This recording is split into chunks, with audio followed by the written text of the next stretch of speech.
Amados hermanos y hermanas en Cristo, a partir de hoy les compartiré una serie de mensajes titulada Teniendo dominio sobre la carne. ¿Han oído alguna vez la historia de dos niñas lobo? Eso sucedió en 1920 en la India. Dos pequeñas fueron halladas en una manada de lobos. Un grupo de aldeanos estaba cazando un tigre que había atacado el ganado. Y mientras los seguían en el bosque, se toparon accidentalmente con una bandada de lobos. Entre los lobos, vieron a dos niñas quienes también los estaban atacando junto con esas fieras. Las rescataron y las llevaron al pueblo, donde un pastor las llamó Amala y Kamala respectivamente, y las llevó a un hospicio u orfanato a fin de criarlas y educarlas como todo ser humano. Sin embargo, por haber vivido entre lobos casi desde que nacieron, no podían comunicarse con otras personas ni llegaron a adaptarse a la vida de un ser humano normal. Ingerían su alimento directamente de un recipiente en el suelo con ambas manos, aullaban como lobos y caminaban en cuatro extremidades. A pesar de su apariencia humana, no se diferenciaban de un animal. Al final, no pudieron adecuarse a la vida humana. Amala murió a los pocos meses de ser rescatada de la manada de lobos, y Kamala falleció 9 años más tarde. Al enterarme de esta historia, reflexioné en la vida del ser humano. En un principio fuimos creados como hijos de luz, a imagen y semejanza de Dios. No obstante, perdimos esa imagen de Dios Padre y por la contaminación del pecado, vivimos como hijos del diablo y de Satanás, aceptando en nuestro corazón toda clase de mentiras, falsedades, maldad y pecado. A pesar de ello, nuestro Dios de amor no solo nos perdonó, sino que incluso nos salvó de Satanás, pagando el inmenso precio de nuestra redención a través de un incomparable sacrificio. Por ese amor y ese invaluable sacrificio debemos recobrar completamente la imagen de Dios, nuestro verdadero Padre. Debemos reivindicar el verdadero propósito y sentido de la vida del ser humano, aprendiendo y viviendo por la verdad. Sin embargo, hay quienes prefieren permanecer en la falsedad que han aprendido que proviene del gobernante de las tinieblas, tal cual lo hicieron esas dos niñas lobo. Rehusaron vivir como un ser humano. ¿Y ustedes, hermanos, qué piensan de esto? Tal como señala 2 Corintios capítulo 5, versículo 17, estoy segura que todos están siendo cultivados como nuevas criaturas, alejándose de las tentaciones que les ofrece el mundo, y están siendo renovados tal cual enfatiza Efesios capítulo 4, versículo 22 al 24, que dice, en cuanto a la pasada manera de vivir, despojaos del viejo hombre, que está viciado conforme a los deseos engañosos y renovados en el espíritu de vuestra mente y vestidos del nuevo hombre, creado, según Dios, en la justicia y santidad de la verdad. Espero que lleguen a descubrir esos deseos engañosos y carnales que han asimilado sin darse cuenta en su forma de pensar y que han adoptado en su manera de actuar, y que de ahora en adelante, a través de esta serie de mensajes, aprendan la actitud y la forma de ser que debe tener un verdadero hijo de Dios. Con fines meramente didácticos, hemos categorizado estos deseos engañosos en 6 campos, a saber, pensamientos, corazón, ojos, oídos, palabras y actitudes. Es mi deseo que alcance lo que Dios le pide en Filipenses capítulo 2, versículo 15, que dice, para que seáis irreprensibles y sencillos, hijos de Dios, sin mancha, en medio de una generación maligna y perversa, en medio de la cual resplandecéis como luminares en el mundo. Por cierto, hay algo importante, tal como lo mencioné, a pesar que las dos niñas lobos eran seres humanos, luego de haber vivido y haberse criado entre lobos, adoptaron su lenguaje y forma de comportamiento. De igual manera, usted será diferente dependiendo del patrón o modelo que haya visto, o que se le ha enseñado o ha aprendido. Tal vez se pregunte, ¿cuál es el modelo o patrón que debe seguir en su vida? Deberá seguir el ejemplo de vida del Señor Jesucristo, nuestro único Salvador y nuestro único novio. Hoy vamos a hablar de algo más que interesante. Compartiremos lo que el Señor pensaba, lo que hablaba, de sus actitudes y comportamiento mientras vivió en esta tierra. Procure comparar sus actitudes con las del Señor. Así podrá esforzarse en actuar como su perfecta novia. En primer lugar, ¿qué clase de pensamientos tenía el Señor Jesús mientras vivió en esta tierra? Todos sus pensamientos provenían de la verdad. Eran pensamientos espirituales, perfectos y puros. Sus pensamientos estaban llenos de bondad, de amor por las almas, de dar ánimo, esperanza y vida. En fin, de todo lo que es bueno, edificante, positivo. Siempre pensaba en Dios en el cielo, sentía el corazón del Padre. Sus pensamientos estaban abocados a extender el reino de Dios. De ahí que el Señor sentía por las almas lo mismo que sentía Dios en su corazón y vivió con amor una vida consagrada a ese objetivo. El Señor sanó a los enfermos y guió a muchos a creer en Dios, al manifestar numerosas señales y prodigios. Además, sabía de la providencia de la salvación en la cruz. Sabía que había venido a este mundo como sacrificio expiatorio para la salvación de infinidad de almas que estaban destinadas a la muerte eterna en el infierno. También acogió en su corazón a los discípulos que quedarían en la tierra después de su resurrección y ascensión al cielo. Por otro lado, a diferencia de los que tenían una mente carnal, el Señor en cualquier circunstancia solo tenía pensamientos espirituales. Cuando los discípulos reprendieron a los niños que se le acercaban, Él los abrazó y les dijo: si no se vuelven y se hacen como los niños, jamás entrarán en el reino de los cielos. Y elogió a una viuda que dio como ofrenda a Dios solo un par de monedas de cobre, en lugar de encomiar a los ricos que dieron mucho más que ella. Aún los mismos discípulos que caminaban con el Señor no podían comprender plenamente sus pensamientos. Cuando el Señor le participó a sus discípulos que iba a sufrir y morir en Jerusalén y que luego de 3 días iba a resucitar, Pedro lo llevó aparte y suplicándole le dijo: eso jamás te suceda.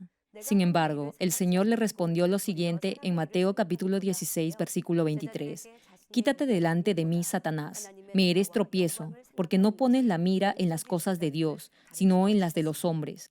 Es decir, enseñó a sus discípulos que pensar espiritualmente es pensar primero en el reino de Dios y en la forma de honrarlo, en vez de buscar su propia ventaja y comodidad. En Lucas, capítulo 12, versículo del 29 al 31, el Señor les dijo a los que se preocupaban por las cosas materiales de este mundo: vosotros, pues, no os preocupéis por lo que habéis de comer, ni por lo que habéis de beber, ni estéis en ansiosa inquietud, porque todas estas cosas buscan las gentes del mundo. Pero vuestro Padre sabe que tenéis necesidad de estas cosas. Mas buscad el reino de Dios, y todas estas cosas os serán añadidas. Hermano, el mismo Señor le pide que debe tener pensamientos que fortalezcan su fe, es decir, pensamientos espirituales que le den vida y esperanza. Los pensamientos del Señor siempre eran buenos y edificantes, llenos de amor, de ahí que la Biblia lo describe como lleno de gracia y de verdad. Una pregunta: ¿qué clase de pensamientos tiene? ¿Acaso su mente no ha estado llena de preocupaciones y ansiedades sobre qué va a comer, o qué se va a poner, o cómo mejorar su nivel de vida en este mundo? ¿O acaso su mente y pensamientos se ha llenado con la esperanza viva por llegar al cielo y el anhelo de ser un hijo que agrada a Dios? Si piensa en el ministerio del Señor Jesús, que no tuvo ni tiempo para dormir, pero se dedicó a predicar el Evangelio del reino de los cielos, sanó a los enfermos, ayudó a los afligidos y sirvió al reino de Dios, y que todo lo que hizo lo hizo solo con fe y con un corazón consagrado, solo para cumplir la voluntad de Dios, de seguro que podrá desechar fácilmente toda ansiedad, preocupación y malos pensamientos. En segundo lugar, examinemos ahora cómo era el corazón del Señor Jesús. Su corazón era verdaderamente un corazón puro y santificado, sin ninguna mancha ni imperfección, tal como menciona Filipenses capítulo 2, versículo del 5 al 8. Haya pues en vosotros este sentir que hubo también en Cristo Jesús, el cual, siendo en forma de Dios, no estimó el ser igual a Dios como cosa a que aferrarse, sino que se despojó a sí mismo, tomando forma de siervo, hecho semejante a los hombres, y estando en la condición de hombre, se humilló a sí mismo, haciéndose obediente hasta la muerte y muerte de cruz. Es cierto que el corazón es invisible al ojo natural. No obstante, al observar el comportamiento o los hechos de alguien, podrá ver cómo es su corazón. El Señor lo dijo en Mateo capítulo 15, versículo 18. Pero lo que sale de la boca, del corazón sale, y esto contamina al hombre. Y en Mateo capítulo 12, versículo 34 agrega: generación de víboras, ¿cómo podéis hablar lo bueno siendo malos? Porque de la abundancia del corazón habla la boca. Es decir, podrá ver lo que alguien tiene en su corazón al escuchar lo que dice. Por cierto, Habrá también algunos cuyas acciones no coincidirán necesariamente con sus corazones.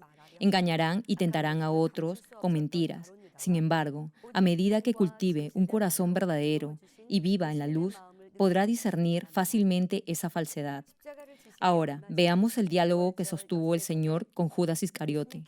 Podrá ver la maldad de Judas revelada a pesar de su esfuerzo por ocultarla en su corazón, y sentirá igualmente el corazón del Señor, cuyas palabras fueron solo de bondad y verdad, y conmovieron el corazón de las almas. Antes de que el Señor tomara la cruz, 6 días antes de la Pascua, llegó a un pueblo llamado Betania, donde se le hizo una cena, y Lázaro, a quien Jesús había resucitado, también estaba allí. Su hermana María se acercó con un perfume costoso y se lo echó sobre la cabeza del Señor mientras se reclinaba en la mesa.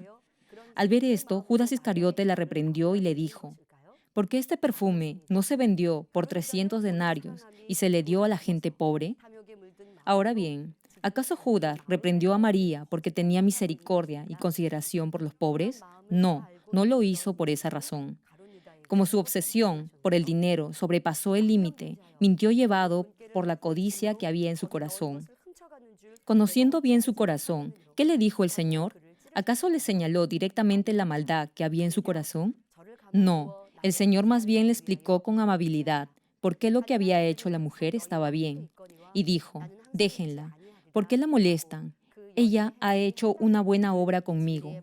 Ha guardado este perfume para el día de mi entierro, porque siempre tienen a los pobres con ustedes, y cuando quieren les pueden hacer bien, pero a mí no siempre me tienen. El Señor conocía muy bien el corazón de Judas. No obstante, no dijo una palabra que pudiera revelar la maldad que tenía en su corazón. El Señor nunca tuvo una disputa innecesaria que lo desviara o lo distrajera de la verdad, y jamás dijo algo que pudiera dañar el corazón de los demás. Sin embargo, eso no significa que reprimió todo sentimiento incómodo. Debido a que su corazón estaba lleno de la verdad, de misericordia y del amor, sus palabras eran solo la verdad. Su corazón estaba lleno de gentileza, no dañaba a los que ya estaban heridos, ni negaba la esperanza de salvación a los que estaban agonizando en sus pecados. Tenía esta clase de bondad y de amor que aceptaba incluso al malvado a fin de cambiarlo. Y usted, hermano, hermana, ¿cómo reacciona o cómo se siente cuando ve o se entera de las fallas o errores de los demás?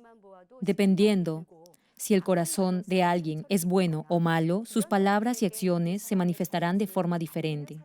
Hay quienes guardan malos sentimientos simplemente al ver un pequeño error que ha cometido otro, hieren a otros con malas palabras y divulgan sus fallas a los demás.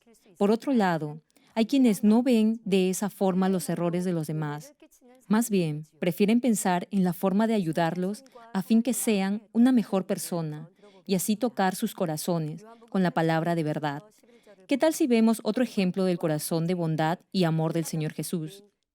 Juan, capítulo 8, versículo del 1 al 11, nos narra un pasaje en el que los escribas y fariseos trajeron al Señor a una mujer atrapada en el mismo acto del adulterio y le preguntaron qué debían hacer con ella. Estaban exultantes de alegría porque pensaban que habían encontrado la oportunidad para probar al Señor Jesús con la ley de Moisés. La vida de esa mujer en realidad no les importaba, solo querían encontrar alguna falla en la respuesta del Señor. Si la respuesta del Señor hubiese sido amar y perdonar, como siempre enseñó, habría ido en contra de la ley de Moisés, que les ordenaba apedrear a los adúlteros. Y si el Señor les hubiera dicho que la mataran, habría demostrado que no tenía amor. De esta manera, tan burda y taimada, intentaron atrapar al Señor. Sin embargo, el Señor, sin decir una palabra, se agachó y comenzó a escribir algo en el suelo. Luego dijo: aquel de entre ustedes que no tenga pecado, que tire la primera piedra. Como Jesús podía ver lo que había dentro del corazón del hombre, conocía su maldad y su malvado complot. No obstante, en lugar de revelar sus pecados individualmente, comenzó a escribir sobre la tierra los pecados que habían cometido en forma general. A pesar que eran malvados y que intentaban tenderle una trampa, el Señor no les señaló sus pecados directamente, sino que con bondad les dio una lección para que pudieran darse cuenta de sus pecados por sí mismos. La palabra sabia del Señor: aquel de ustedes que no tenga pecado, que tire la primera piedra. No estaba en contra de la ley de Moisés, ni tampoco en contra de sus enseñanzas de bondad y amor.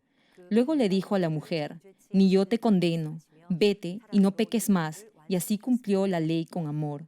Hermanos, a muchos les gusta comentar las fallas y equivocaciones de los demás, y así los juzgan como buenos o malos. Sin embargo, ellos mismos no están calificados para condenar a otros. Ellos son como el esclavo que se describe en el capítulo 18 de Mateo, que le debía a su señor 10.000 talentos. Aunque su señor le perdonó a este hombre sus deudas, cuando encontró a su consiervo, quien le debía solo 100 denarios, lo agarró del cuello y comenzó a estrangularlo, exigiéndole que le pagara el total de la suma y luego lo encarceló. Para esas personas, una paja en el ojo de otro parece más grande que la viga que tiene en su propio ojo. El Señor dijo lo siguiente en Mateo capítulo 18, versículo 35. Así también mi Padre Celestial hará con vosotros, si no perdonáis de todo corazón cada uno a su hermano sus ofensas. Debido a que el Señor es perfecto, sin pecado ni falta, estaba calificado para juzgar y condenar a otros. No obstante, no condenó, sino que sanó a los enfermos y curó sus heridas. Cuando vio las iniquidades de otros, no las reveló, sino que les dio otra oportunidad con palabras de amor y consuelo. Este es verdaderamente el corazón perfecto de bondad y de amor. El corazón del Señor estaba lleno de misericordia, perdón, verdad y amor que da vida. Teniendo este corazón, no solo salvó a la mujer adúltera que debía ser ejecutada, sino que hizo que los que estaban a su alrededor se dieran cuenta de su maldad. Podemos encontrar este corazón perfecto de Jesús en muchas partes de la Biblia. Por ejemplo, en Marcos capítulo 2, versículo 17, el Señor dijo, al oír esto Jesús les dijo, los sanos no tienen necesidad de médico, sino los enfermos. No he venido a llamar a justos, sino a pecadores. En este pasaje podemos sentir su humildad y su profundo amor por los pobres y enfermos. Con este amor y cuidado, el Señor abrió los ojos de Bartimeo, el mendigo ciego, y visitó la casa de Zaqueo, a quien todos le tenían antipatía y adversión, y evitaban. Con su misericordia limpió a los 10 leprosos y sanó al paralítico. Con amor resucitó a Lázaro y también resucitó al hijo muerto de una viuda en la ciudad de Naín. Con perdón y amor oró por aquellos que se burlaron de él y lo escupieron, lo crucificaron. Todo esto fue posible porque el corazón del Señor estaba lleno solo de bondad, tal cual el Señor señaló en Mateo capítulo 12, versículo 35. El hombre bueno del buen tesoro del corazón saca buenas cosas, y el hombre malo del mal tesoro saca malas cosas. Por este pasaje podemos entender el corazón del Señor a través de sus obras y acciones. Supongamos que alguien golpeaba al Señor en su mejilla. ¿Cómo creen que reaccionaría? ¿Le devolvería el golpe?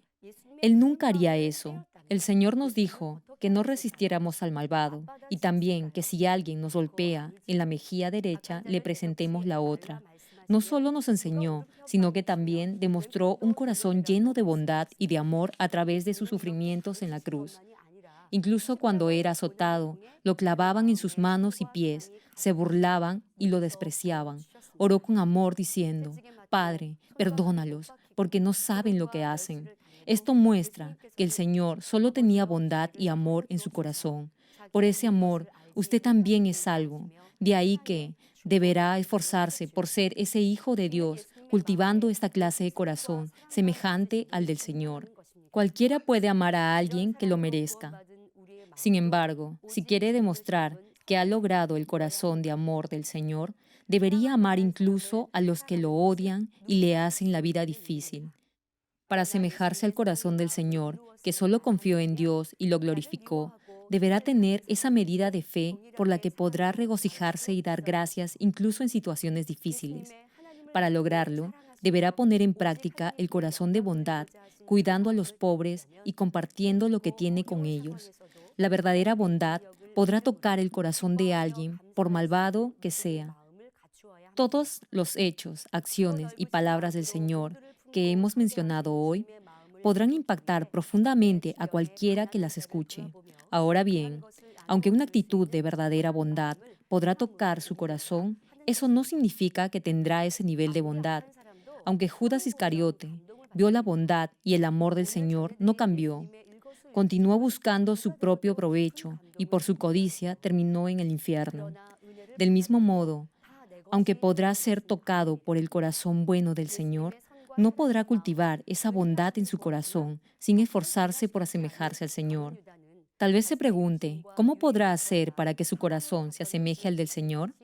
Voy a explicar esto más adelante con más detalle. No obstante, lo primero que debe hacer es desechar toda mentira y falsedad y toda forma de maldad en su corazón.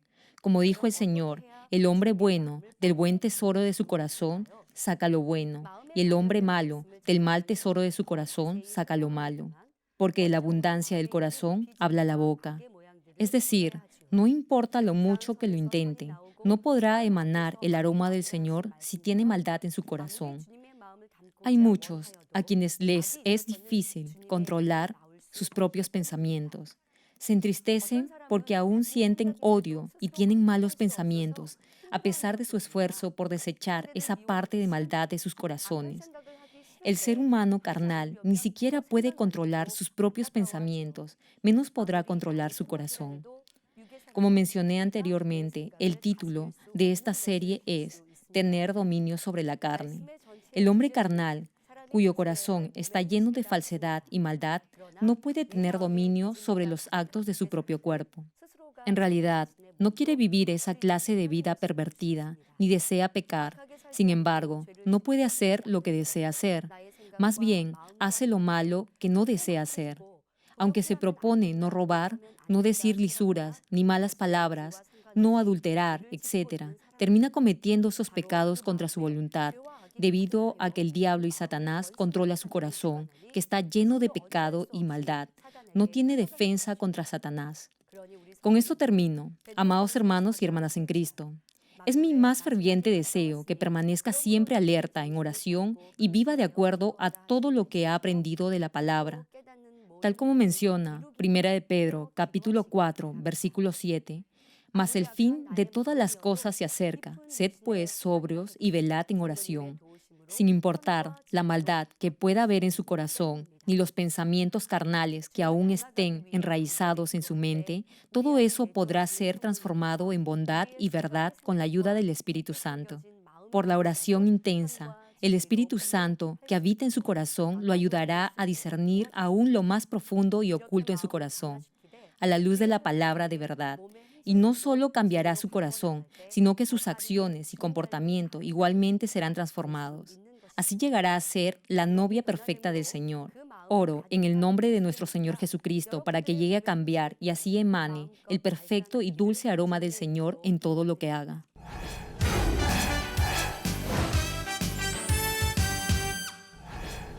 Aleluya, Dios Todopoderoso de amor, pon tu mano sobre todos los televidentes de enlace que están recibiendo por fe esta oración y manifiesta tu poder que trasciende el tiempo y el espacio en todos tus hijos alrededor del mundo. Dale la fe para que puedan creer con todo su corazón y echen fuera todo pensamiento negativo y toda duda. Quita de ellos todas sus cargas y sufrimientos. Que toda herida, dolor y jaqueca desaparezcan. Quema con el fuego del Espíritu Santo desde la cabeza a los pies, cada coyuntura, órgano interno, nervio, tejido y célula. Ordeno, en el nombre de Jesucristo, al diablo y a Satanás, a toda enfermedad, virus y bacteria, fuera. Que la luz de tu Espíritu venga. Quema con el fuego del Espíritu Santo toda enfermedad terminal y endémica, toda enfermedad contagiosa, resfriado, gripe, influenza, tos y fiebre, fuera. Padre, te ruego que protejas a tus hijos de toda bacteria y virus y de todo tipo de accidente. Sana todo tipo de cáncer, incluyendo cáncer al estómago, a la próstata, al pulmón, al hígado, al colon, al útero, al intestino,